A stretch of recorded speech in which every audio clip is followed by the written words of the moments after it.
All right, what is up? Welcome, everybody. How are you doing? Hope everyone's doing well. I just finished talking about the MVPS layout for those of you out of Florida. So if you are in the Florida area, be sure to check out that video. If you guys are joining me live, as always, please hit the like button. It helps me out a lot. It helps spread the video and does really well with the algorithm when it first gets posted. Excuse me. At the top of this, as always, if you guys are longtime viewers and haven't subscribed yet, please subscribe. It does help me out a lot. If you're looking for other ways to support the channel, please become a member. There have been a lot more new members recently. Zarian Omari, thank you so much for the 1 month membership streak. There's been a few more that I haven't gotten notice of, but I've seen on my channel. So I'm hopefully going to start calling these people out a lot better than I have been. So I apologize for that. But thank you guys so much for the support, for becoming members. It does help me out a lot. Hopefully we're going to start seeing some more improvements when it comes to actual production of videos and the quality of those videos. And also, I will not be streaming this Thursday. Okay, so I am going to the ICC tournament in New York on Friday at 5 in the morning. So be sure to watch these videos if you want more paintball content, or talk to me in the Discord server, which the link is in the description below. I have about 28, almost 2,900 subscribers, and I only have 400-ish people in the Discord server. There can be a lot more in there, so please be sure to join. It is the easiest way to get a hold of me. I talk there quite a bit. I talk more so than any other person that owns a Discord server that I know of, that I am a part of. So, and I'm sure everybody who's in this chat can attest to that. So yeah, be sure to do that. Oh, nice. W timing, just finished with my client. Nice. Perfect. Okay, I think that's all I have to say, I'm pretty sure. So let's jump right into it. As I've said in the past, I don't generally look at these layouts beforehand because I think there's a lot of value in doing them on the fly, and also just demonstrating to you guys that you can do that as well. So actually, we shouldn't draw that. We shouldn't draw that like that. We should draw it more definitively. Excuse me. Okay, we're gonna do it like this. There we go. Bit of a weird layout, actually. There might be 5 zones. Yeah, I think there's gonna be 5 zones, which is kind of tough. 1, 2, 3, 4, 5. Okay, so again, the reason we draw these zones is because it's helpful to know where we would likely find somebody in a breakout, and like a very standard breakout, because when you kill that first person, it's easy to know then where likely the second person is going to be, even if you haven't seen them. And so it just causes you to naturally wrap on that position. And then we also label these. So typically there's 2 kind of camps that label zones. You can either do the dragon charger camp, where if this entire zone is free, you would call charger. If this entire zone is free, you would call dragon. The Bra Army and or AC camp, I know AC Dallas and Diesel has, I think, updated these since they shared them with us, but at least when they shared them with us, it went something like this. This is the Iowa zone. This is Nevada. This is going to be, oh, there's 5 zones like normal. Just kidding. There's sometimes 6 zones. But this middle one is Texas and or Utah. If there's 6 zones, you would use both. This is Oklahoma and this is Arizona. So I highly encourage you guys, if you're working as a, if you're doing like a player run team, your player coaching, whatever, implementing zones into your callouts is like one of the fastest ways to improve your paintball IQ. So I highly recommend that you do that, even if you just start off with Dragon and Charger. I think Arizona, Iowa, Texas, Nevada, Iowa, or yeah, whatever. I think all those are really, really valuable, because if you call, for example, Oklahoma, it's generally speaking that you killed 2 off the break, or they are making a massive mistake, right? So that's something you can punish. Okay. So now that we've drawn those zones, these are also subject to change. I draw these intuitively. I draw these based on assumptions, but it also might be that when you play a layout, you find, well, the number 2, for example, on the Dorito side, is really going to like this bunker more often than this one. And the number 3 is actually going to this bunker, in which case you might want to consider shifting the zones around, because what you really are hoping to find is that people are, kind of spread out across the field to make it easier to process where they are. Okay, now that we've done that, the next thing we do is we always walk the layout from the back line on either side. So, and we're looking for gaps in which you could be shot at and gaps that you can shoot as we're running out to the corner, okay? So there's definitely a heads up there if you wanted to. Down the middle, there's a little bit more heads up shots right here. These are pretty hard heads up shots, I would say. You have a pretty average, if not that great of a crossfield shot right here that you could shoot. That's a very small window to be shooting as you're running. And then if you keep going out farther, now you've got okay-ish shots. So you could put on this tower, this Azteca right here if you're running out to the corner. You don't really have a shot at the home guy, which might mean that they don't have a great shot on you either. But it looks like running and gunning to the corner is like meh. Generally speaking, the reason that you run to the corner, or you run and gun to the corner, is because you want to put pressure back on the middle guy that's shooting at you. Because that middle guy is going to, if he's able to freely shoot at you, his chances of hitting you go way up. But if he's not able to freely shoot at you, then his chances of hitting you go a little bit down. Easy to get shot off the break going to the snake crossfield. Yeah, we'll look at a lot of that here in just a second. It looks like this shot is definitely there. And you obviously, anytime there's wedges or bricks, you obviously have shots over the top of those. Those are always a thing. But it doesn't look like the shots heads up are great. They're definitely there. Like you could put, there's lots of places where you could shoot paint, for example. This entire window is an area. I mean, all the way, we could even extend this out to the corner. You shooting a guy that's matching you running to the corner is absolutely there. I would probably shoot paint here and or here. You might even be able to do both if you wanted to shoot the guy. But this window exists if the guy's matching you. Otherwise, not great shots out to the corner, in my opinion, on the snake side. You obviously have an up the gap shot here as well. And then you have a dead zone that you have to take riskily. First time live stream have watched a bunch of your videos. Hey, nice. Welcome, Sean. Welcome. Glad to have you here. Are you playing this layout? Excuse me. So this is definitely a dead zone that is pretty strong. So if, for example, you come right here in this gap, you want to make sure you're blinding off the start box. But if you come right here into this gap, you have pretty decent shots, really decent shots, in fact, to shoot the number one, if not the number two, if they decide to break out past this point. The only concern that you would have is if you decided to shoot here and they decided to shoot back at you, they could actually hit this part of the bunker and possibly bounce into you, especially if you're low. If you're high, they might even just be able to shoot at you outright. But your son will. Awesome. So that's something to consider, but this gap definitely exists. You can blind out the start box. It is a little bit tight, but you can do it. Okay, so then going out further to the corner, you've got gaps from the home for sure. It looks to be another cross shot, which we actually didn't look at. Yeah, so this shot right here is super, super strong. This is a very, very, very strong shot right here. So it looks like the number 2 has a lot of options to shoot crossfield. The number 1 or the number 3 doesn't have a lot of snake view, doesn't have a lot of snake access. But when they come here, they have this cross shot. Okay, so it looks to be that, yeah, like you said, Sid K. Dury. I know I said it right the first time I said it, but I'm not sure I said it just right then. So it looks to be that cross shots are going to be what dominates this layout in particular. That the number 2s are going to be shooting pretty much crossfield every single point, because the heads up shots for the snake are not great. You do have a heads up shot if you want to actually kick out. If this guy matches you, you do have to shoot each other. Awesome. You could shoot the corner runner, but you also have those shots well available here in this huge window. So shoot cross off the break as the number 2s. You played it last weekend, Wiggle Neck? Okay. I like your name. Yeah, I think the cross shots look to be pretty unreal. So definitely do that. Running out to this cake corner then, as we continue along, that crossfield shot is the biggest consideration here.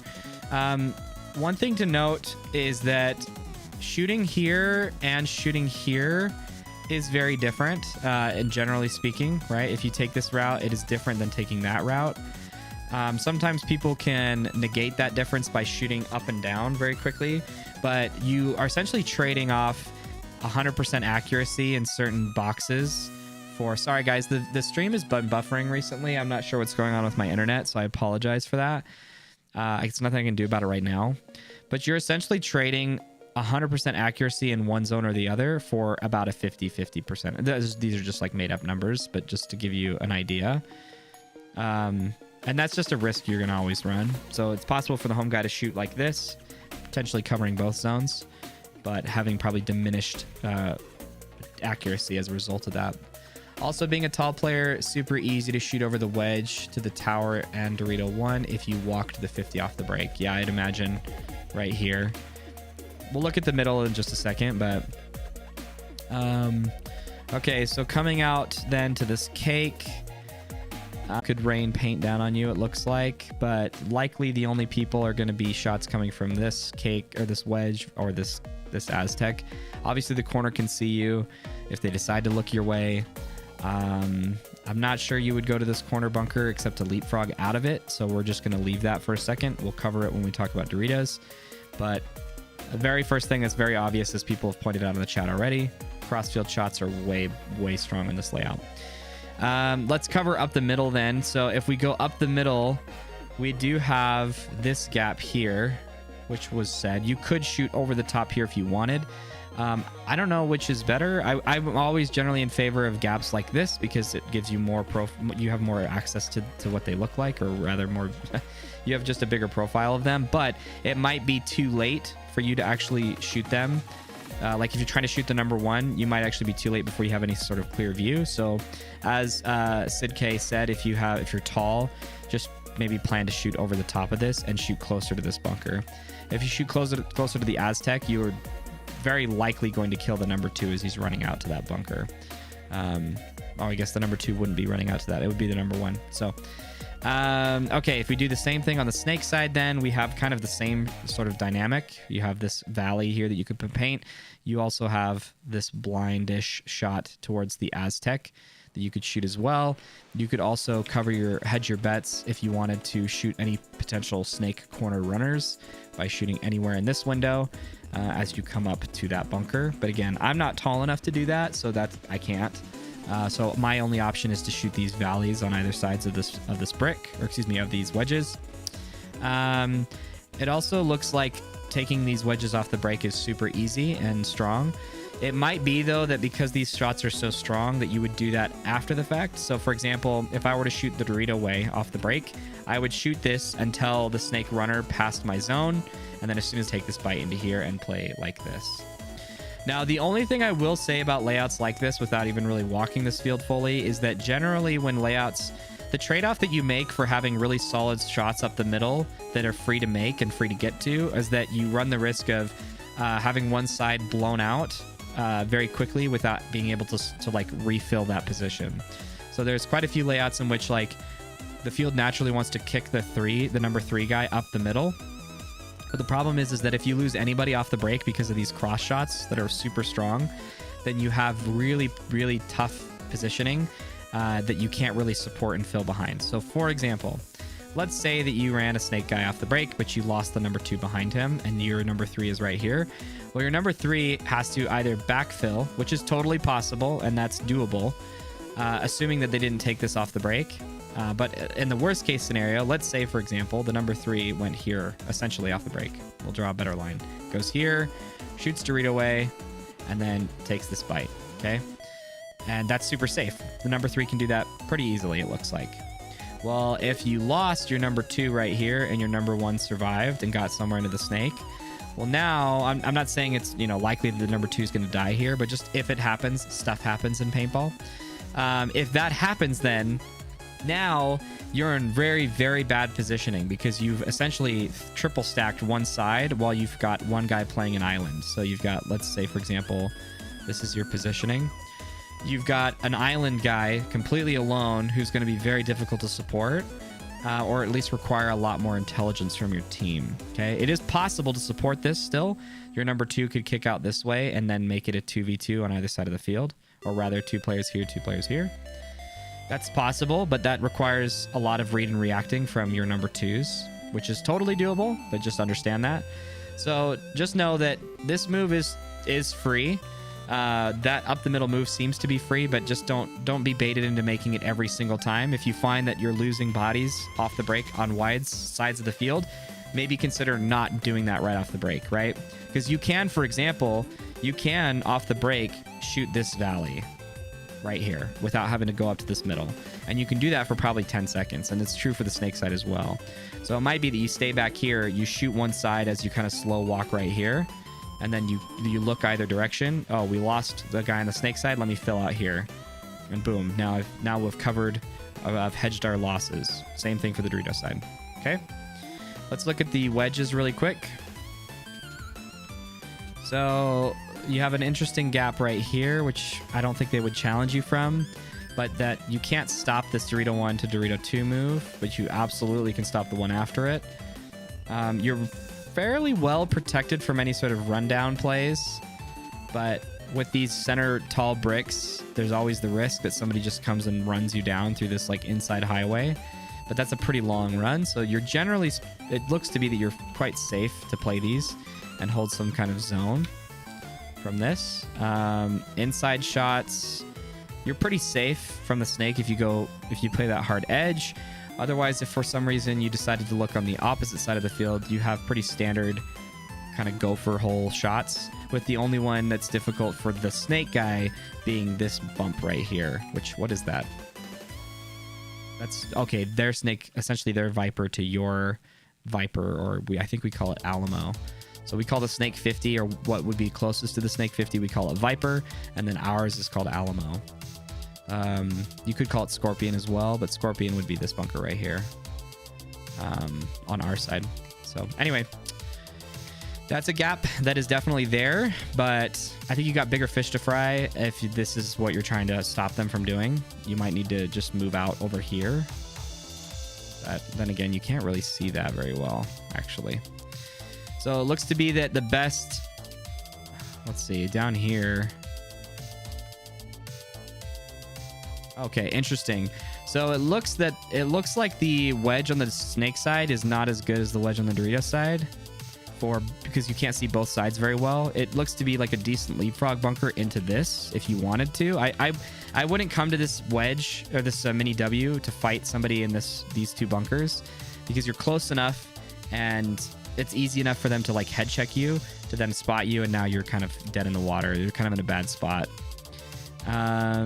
Crossfield from this wedge, you've got a stop from the snake or the Dorito corner into the Dorito 1, but I really don't think people are going to stop there. I could be wrong. If you guys played it and found that there's some value in doing that, then let me know. But generally speaking, when there's a cake in the corner, you're using it to get to, you're using this corner to essentially take a different route into the Doritos, is generally speaking what's happening. So like if, for example, you find that this route is not safe, or you're going here every time and dying right here, well, now all of a sudden you've got this back route that you could take to then filter up here.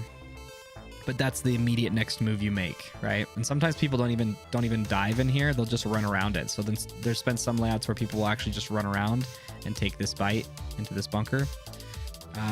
So that's something to consider as well. So I mean, if you ran up to this off the break, I suppose you could shoot Dorito or shoot left and then cross here, keep left and dive. You might be able to pick up some people.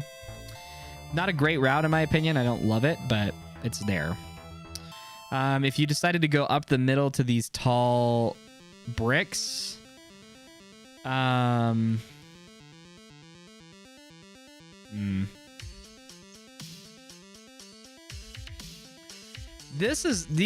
routes, what I consider these bricks for is like you're trying to blow open the point. I don't think you're going to close a point by making this move, but I think you could get potentially 2 or 3 kills if you did this. So let's say, for example, let's say that you are, oops, wrong button again. So let's say you're going this direction, you're looking Dorito way, you happen to kill the front Dorito guy, and this is like literally off the break. It's possible for you to take this route up here really quickly. And you know, these people are probably not going to be looking at you, and then you can stop this next bump from the Dorito 2, or excuse me, from the number 2 on the Dorito side, trying to fill out. You could definitely stop that from that position. But if you find that they kind of are hanging tight and pulling up short, right here. If they're pulling up short, then you actually probably can just do some kind of up the middle highway move. Maybe dig out the home guy who might be in the can. Maybe they messed up and they sent their home guy. 1 second. Oh, the dogs in my house are absolutely going crazy.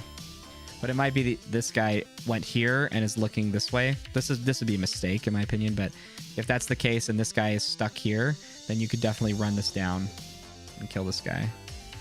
That would be a way to blow open the point. Something to consider. But these 50 bunkers are not ones to play. They are ones to use as leapfrogs or surprise people.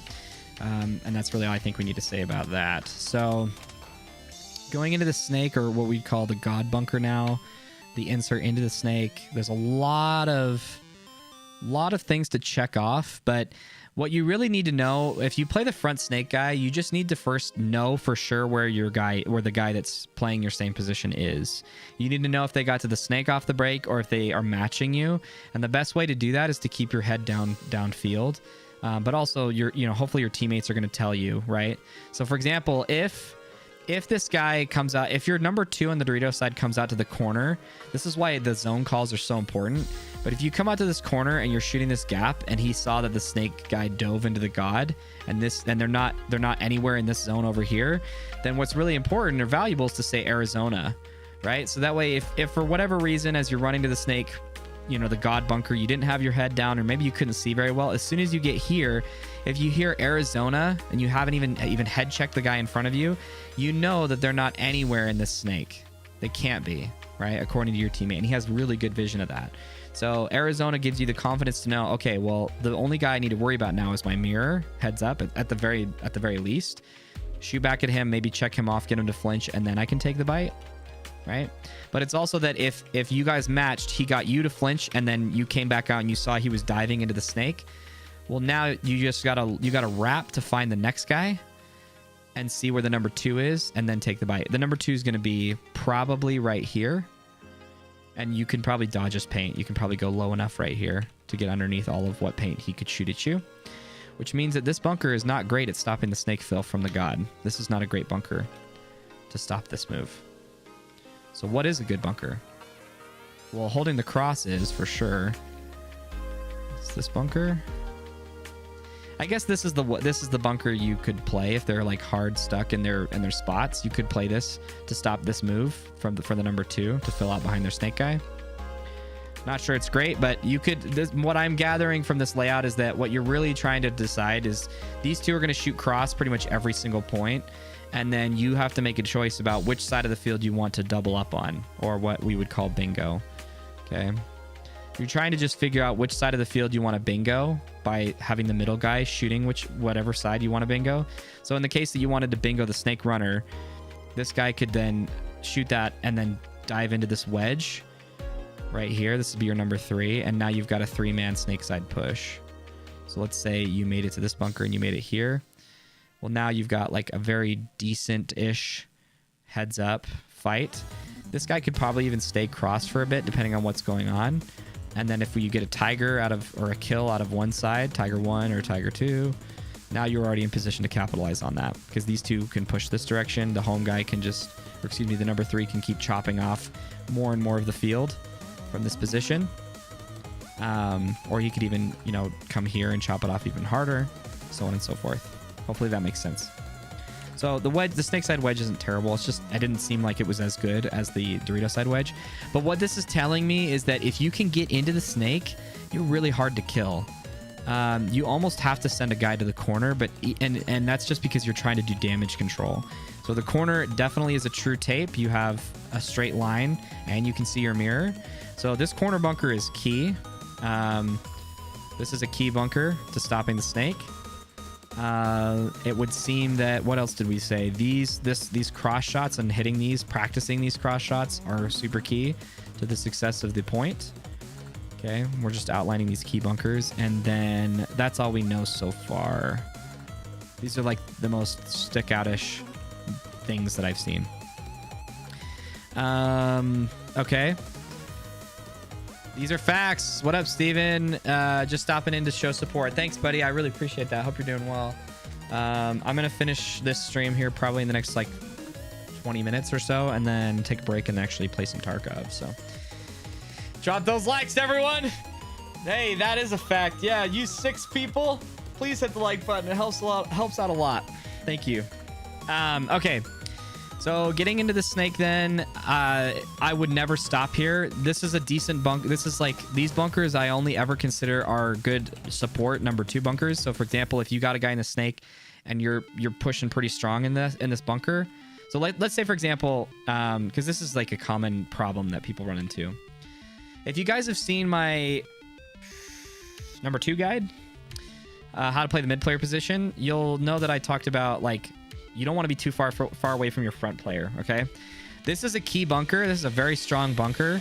But if your guy is in the Snake 50, this is a really long distance between you and that guy.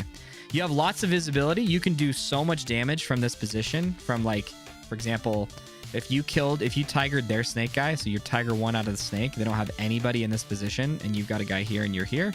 Well, if their guy is right here, you can just shoot a bunch of paint and kill him. The problem is that if you lose this guy, well, now they've kind of equalized. Even though you're wider than them on the field, they've kind of equalized your positioning. So oftentimes what you can do is you can come here so that your guy is here, and then you're still supporting him, but you're much closer. Now, if you lose this dude, you can instantly slide and start going, and you're not nearly as far away. So that's what I consider these bunkers to be, is just like kind of back supporting bunkers, which is definitely the case here. I would never take this shot if I'm the front snake guy. There's no reason to do this. You're just risking your body. You would just always go low and slide into here, and then look cross if there's anything. Otherwise, play heads up. So as far as crossfield shots are concerned, you do have the Dorito 1 to Dorito 2 shot in this gap. Not sure if the Dorito side is going to be, stopped, or if there's going to be any sort of traffic jams yet or not. But that's something to look at. We'll take a look at that. We'll understand that shot once we look at the Dorito side. Otherwise, this is a little drop shot that you might have to worry about, but generally you can usually just crawl underneath these gaps. So as long as you get really low, you keep your pack low, this guy shouldn't be able to shoot you. And that seems to be true for where anybody else would likely be. There's no way that they're in this Dorito bunker without you knowing about it, so I'm not going to even consider that. But otherwise, you slide here. Now you've got your true tape heads up. You're actually a little bit farther out, at least on the guns up layout, but I doubt that'll be the case. Okay, any free kills? This is a pretty solid kill shot. I don't think it's free, but if they are playing that Aztec leading into the Doritos, this would be the first shot I would take. I would take that shot. I would also just, visually check off to see if anybody's in this Dorito, but this would be the first place I would shoot. You could possibly kill a guy in the snake can, or in this middle can right here if they're still there, and that would be the other like kind of free kill. So you have 2 shots when you get to the snake 3, we'll call it, just for the sake of this video. Those are the 2 places I would check. I would check 1, then 2, and then move on. Okay, shoot those 2 places. If you don't get any kills, or if you do, great. Otherwise, play heads up. Try to shoot down the tape. And what does this next one look like? If you go low enough, now you're at the 50s. Yeah.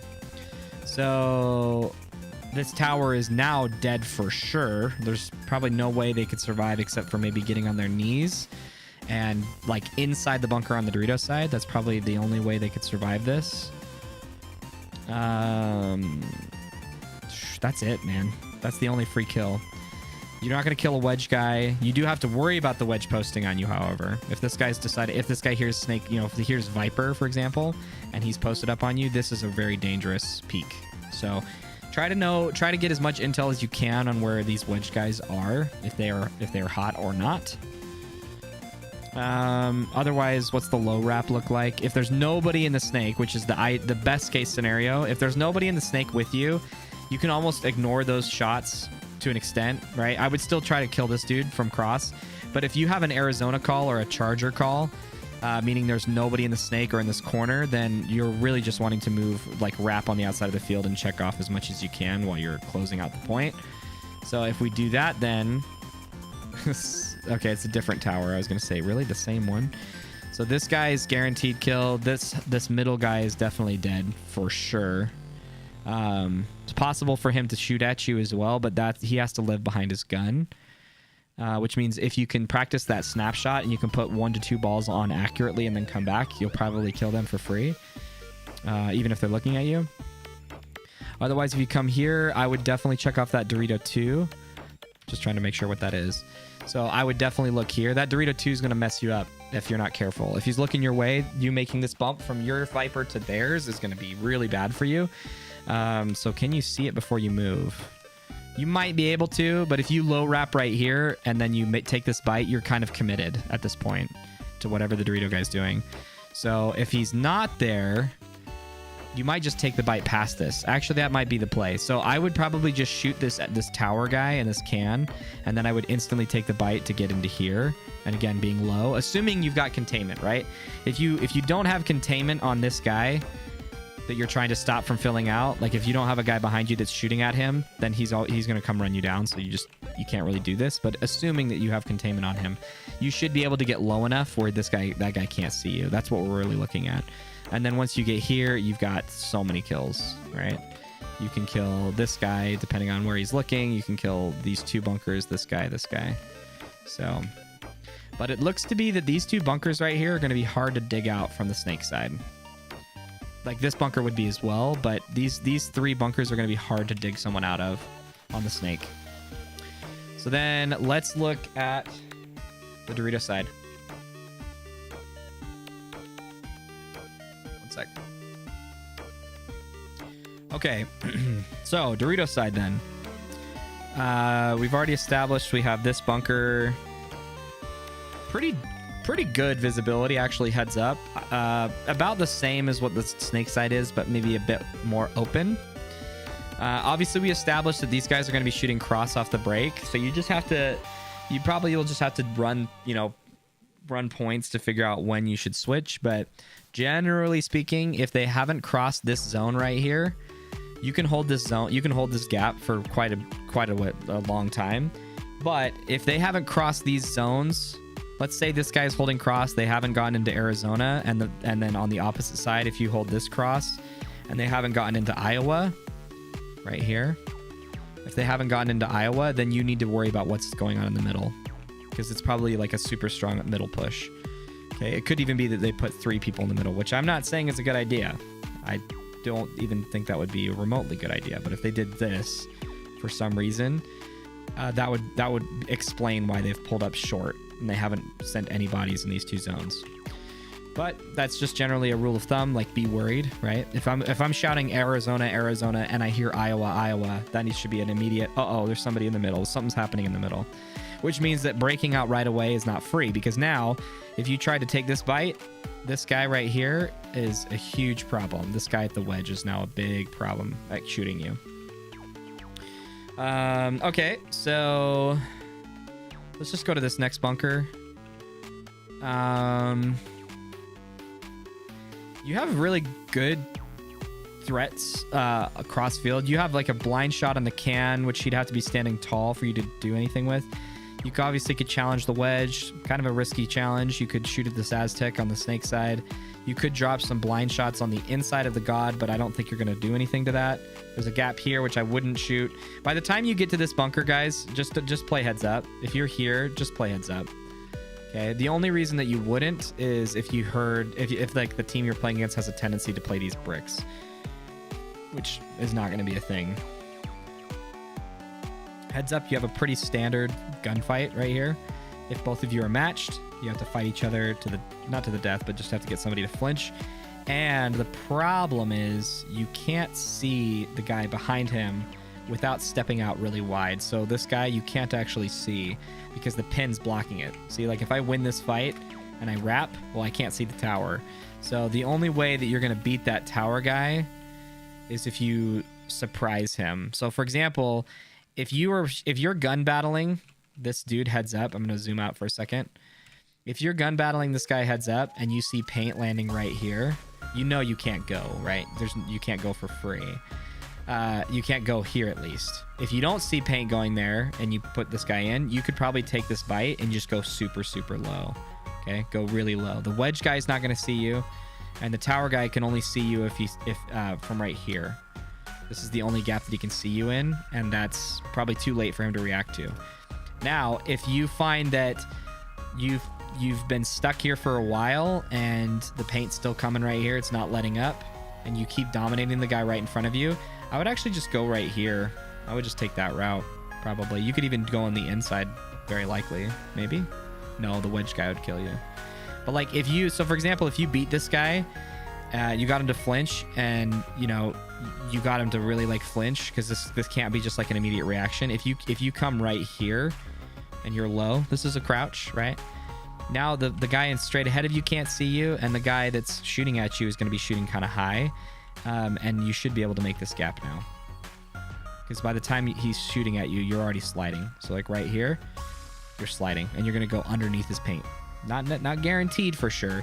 The distance is probably like this.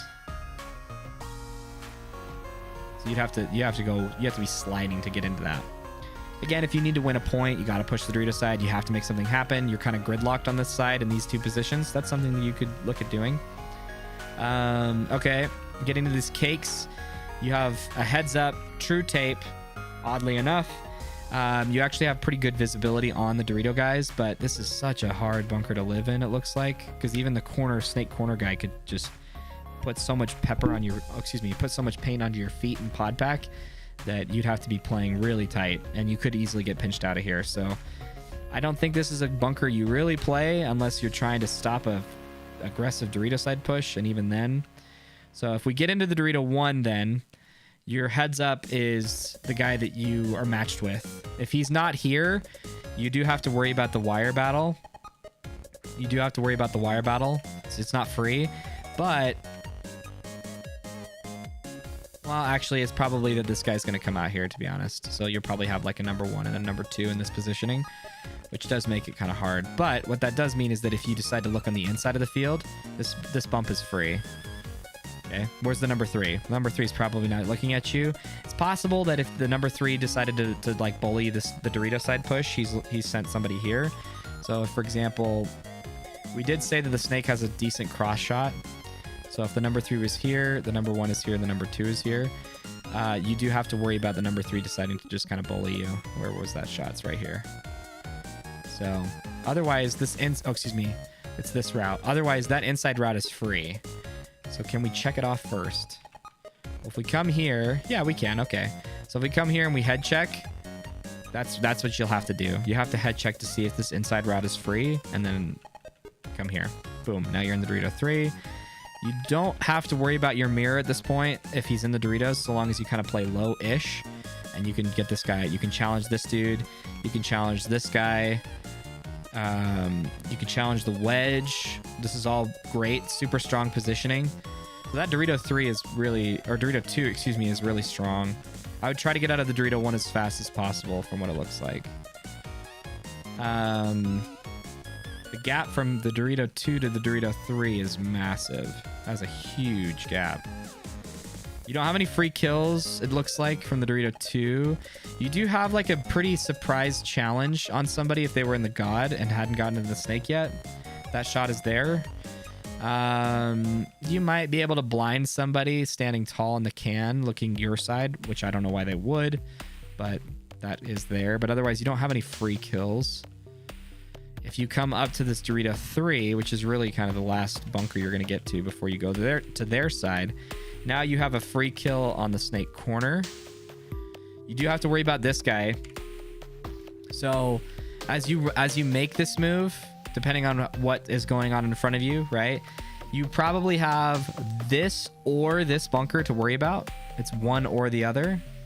You have somebody probably at this point have matched up with you, and then you need to know where the middle guy is, which the middle guy is either in this wedge on the snake, this wedge on the Dorito, or he's in the back center, which is a mistake at this point.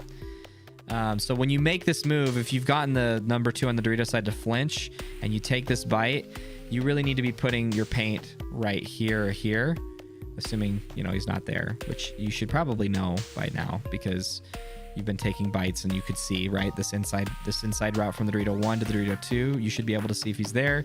So if he's not there, by the time you get here, as soon as you checked off those 2 spots, the first shot I would put is right here. If you either if you don't know what's going on in the snake, or if you've heard this this Viper call, that's where I would shoot right away. If you kill him, great. If you shoot and miss, I don't know if you can survive.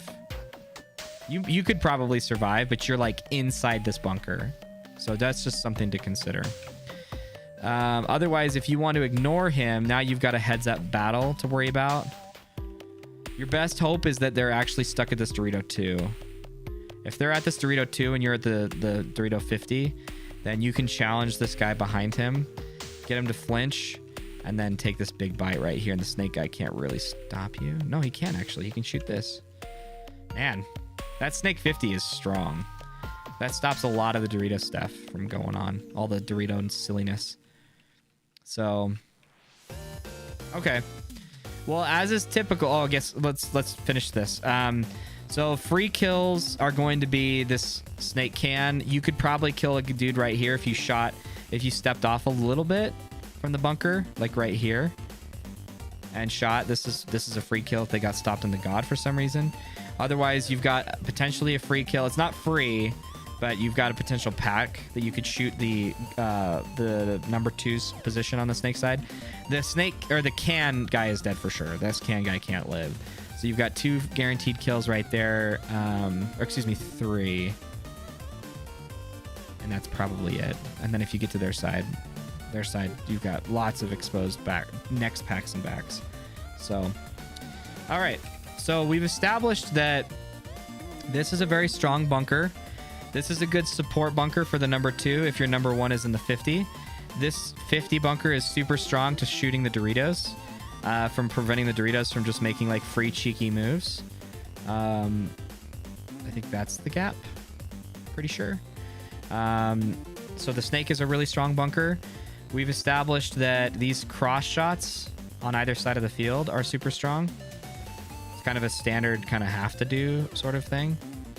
And that this Dorito 1 to Dorito 2 move is free so long as there's not this guy in this bunker. You have to check this dude off. As a 3-player, how long should I stay in my first bunker? It honestly depends. So my rule of thumb is I do like several checklist things. By the way, I think this is it. I think these are all the bunkers that are like key things to work around. You obviously have like this huge zone right here, which is pretty key for the number 3. So anyway, as far as what I do when I play the middle is I shoot my zone, my lane, and then I react based on that. So if I get a kill, I will make a move up to here. In this particular case, I'll make a move here and I will chop this zone off. That's like the automatic thing I will do. If I shoot that zone and I'm not sure if I killed him, then what I'll do is I'll keep shooting paint there for a second and I'll head check to see what's going on the snake side. Generally speaking, if I don't have anywhere to go based off of something that happened, I will generally just head check what's going on. So that's within the first 5 to 10 seconds of the point. I will head check, see what's going on, and then I'll make a decision off of that. So, for example, if I see that we lose a body on the snake side and we didn't do anything on the Doritos, I might switch guns. So, for example, if I was looking Dorito way, I head checked, oh, we lost a snake guy. Well, I'm going to switch, look this way, and then come, boom, right here. And now I'm trying to support the snake side as best I can. So that's a read and react style of play. If I play the back center, this layout is not one that you can really do this in, but if I play the back center and I have plenty of visibility from that position, I am dialing back the aggressiveness that I feel like I need to output onto people, and I'll generally speaking push the side of the field that we have more positioning on. So if for example there was we had a back center bunker here and we had teammates that were like in the corner and we had a guy in the snake 50 and I see my teammate do this route. Oh my gosh. Draw. And I see a guy make this route. Well, then I might go, oh, okay, cool. I'm going to come here and I'm going to support this. Okay, so now we've got a 3-man push. Again, assuming we still have 2 bodies alive over here. If we lose a body, I'll probably go out here as a response to that. But again, I'm usually pushing one side of the field or the other based on how much positioning we have or based on how many kills we've gotten that side. But if all things remain equal, where there's 5 bodies alive, I'm almost always pushing the side that has the advantage for us. You can push up the middle and support it that way, but the problem is like me and a back center bunker making a move in reaction to what's going on after the first 10 seconds of the point becomes it's a lot more risky to make some kind of center push move. Because now, generally speaking, if I made that move maybe 20 seconds in, 30 seconds into the point, they might have a guy in the Viper. They might have a guy in the Dorito 2, and those people might be looking for that move because they've got nowhere else to go, right? We've established that if your progression gets stopped on one side of the field or the other as the front guy, the best thing you can do is to just like look on the inside of the field and see what's free. Or, you know, you pump some paint into a zone for 5-10 seconds. You just kind of look for the middle guy to make a move, whatever. That's their natural cadence for when they look up the middle. So I need to make sure not to move in that natural window for them to be looking in the middle. And that's why I always say first 5 to 10 seconds. You can make most of your moves as a middle guy in the first 5 to 10 seconds of the point, almost free guaranteed, as long as you know where the middle guy is, where he's looking at you. If he's not looking at you, you're pretty safe to make that move. After 10 seconds, not so free. Not so free. You need to be a lot more aware of where people are looking. You need to be making your moves very quickly. You need to be diving into those bunkers, so on and so forth. Hopefully that answers that. But that's it. We're done. How long did this one take? No. 46 minutes. Okay, I can do these layout reviews in about 45 minutes. That's good to know. All right. Thanks guys so much for watching. Oh, let's go here. Thanks guys so much for watching. I appreciate all the support that you guys have given me. It means a lot. Again, as a reminder, I will not be here on Thursday, so please be aware of that. I'll probably be streaming video games here in the next like 30 minutes or so, depending on what my work looks like. So if you want to join me there, it's twitch.tv/ZeekandHD. The notification will be in the Discord server. Let me know if you guys have any questions about this layout, and I'd be happy to answer it. But otherwise, thanks guys so much for watching. Thanks everybody who's been in the chat. Appreciate it, guys. I will see you next week for paintball stuff, okay? Not sure what we'll be talking about then yet. I'm sure I'll be recounting my ICC stories. So we'll talk probably about that stuff. But anyway, see you guys. Have a good one.